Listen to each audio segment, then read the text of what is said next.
Who do people say that I am? In the name of the holy and undivided Trinity, one God. Amen. Please be seated. Well, again, good morning. Wow, is it good? Oh. People just say morning. Good morning. Well, I've been a fan of sci-fi and fantasy for a long time. If you don't know this about me, some of the first books I remember really reading and holding on to as significant books for me were written by authors like Ray Bradbury, Isaac Asimov, and some early Michael Crichton. Books like The Martian Chronicles, The Illustrated Man, and The Andromeda Strain took me to other places and other worlds, opening my mind into these creative alternate realities of these amazing authors. I would say one of my favorite classic sci-fi movies, and I hesitate to use the word classic here, but it is 22 years old at this point, is The Matrix.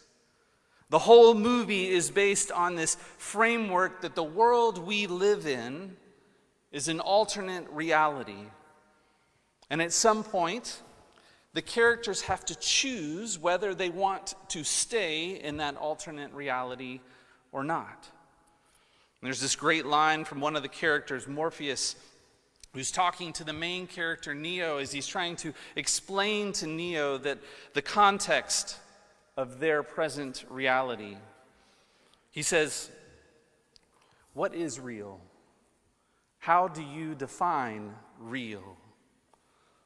If you're talking about what you can feel, what you can smell, what you can taste and see, then real is simply electrical signals interpreted by your brain." I think the job of a good sci-fi or fantasy story is to offer up something that looks potentially real, but in reality isn't. We can live in it for a little while, but that is neither good for us or for the story. Now you may be wondering what any of this has to do with today's gospel and why Jesus has called Peter Satan. I'll get there, I hope. In the first reading that we heard today from James, the reader is being urged to realize how easy it is to set a forest ablaze by such a small fire as our tongues. The author says, no one can tame the tongue, a restless evil full of deadly poison. And then poignantly points out that with it we bless the Lord and Father, and with it we curse those who are made in the likeness of God.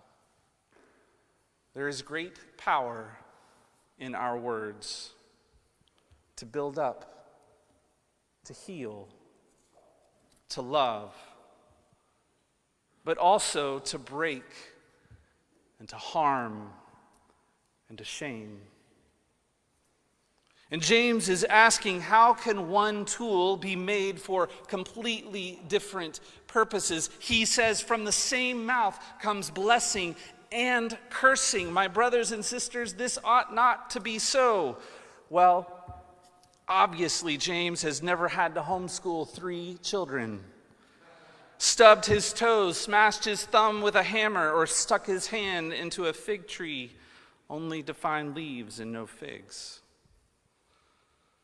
I think what James was hoping you and I see is that we're called to a life of integrity, one which honors and serves life as a whole, using our words to give blessing and speak truth about what Barbara Brown Taylor calls the really real. The capital RR, really real, is our encounter with the everyday, on the ground, moment to moment God, who is present in the midst of all those times when we have the opportunity to speak blessing when we really just feel like cursing. The really real is present even when we want to, either with our lips or with our lives, run away from that which is right in front of us. Now, running away can look different for each of us. Sometimes it's just a mosey. Sometimes it's a full-on sprint. Sometimes it can be a journey of disconnection over the course of a lifetime. Sometimes it can be as plain as the curse which seeps out of our hearts and through our lips. Jesus encounters the same in today's gospel in Peter's own expectation of what he thought the Messiah should be. After explaining to his disciples that he will suffer, and they encounter the reality that there is suffering in this life and that this will at least right now, not end well, Peter takes Jesus aside and rebukes him. Imagine, if you will, taking the Son of God aside to let him know what you think about what reality is and what you would like to see happen. Sure, I think there is room for discussion and conversation with God.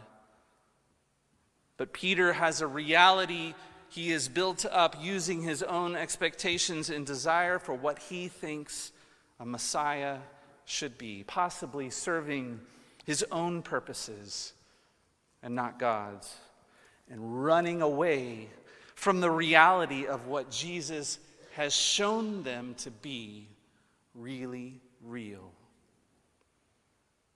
There is a word for this found in our scriptures, and they aren't always just made of gold. We call them idols.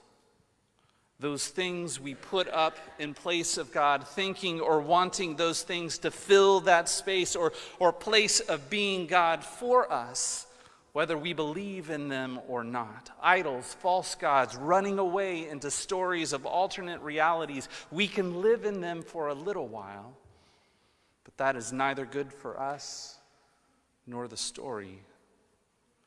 So Jesus takes Peter's story, Peter's expectations, and reorders them, placing the really real before Peter once again. He says, if any want to become my followers, let them deny themselves and take up their cross and follow me. For those who want to save their life will lose it, and those who lose their life for my sake, for the sake of the gospel, will save it. What is really real for you?